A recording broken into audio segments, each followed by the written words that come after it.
All right, this is another video for all the teachers out there. This is going to be a free resource that I want to provide. I will put a link below in the description. You may have remembered doing, if you grew up in the 80s or 90s, doing those Mad Libs that were in the back of magazines and things.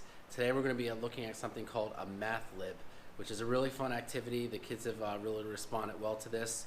You can kind of manipulate it and make it your own. You actually could use it for any subject that you would like to use it in.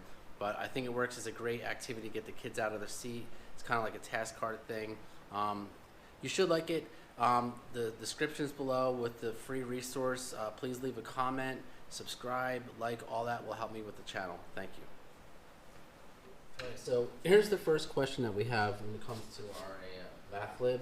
So you can see that it's a multiple choice type question. You could easily laminate these if you want to keep using them over and over again. So this would be the first question that they go to. You actually could have them go to any question and fill it out. So one of these answers would be the correct choice. As they fill it out, they're going to go back to this and put in what the correct choice would be for number 1. All right, and then after they do that, you can see that they could go to question 2, another one with substitution and solving, and then there would be the next one. So you can kind of see that these answers are going to be somewhat ridiculous and funny. That's why the kids like it. You can personalize it. That's what I've done.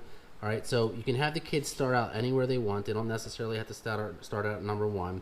These would be posted somewhere around the room, usually on all the walls of the perimeter of the room.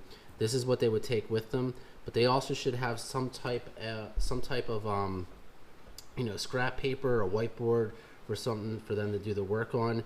And as a teacher, it's easy to go back and grade it because you can see I do have an answer key that's provided here. This is what the final answer thing should look like. Right, so it's fairly easy. It's easy to manipulate, make it your own. You can do this for social studies, for language arts, for science.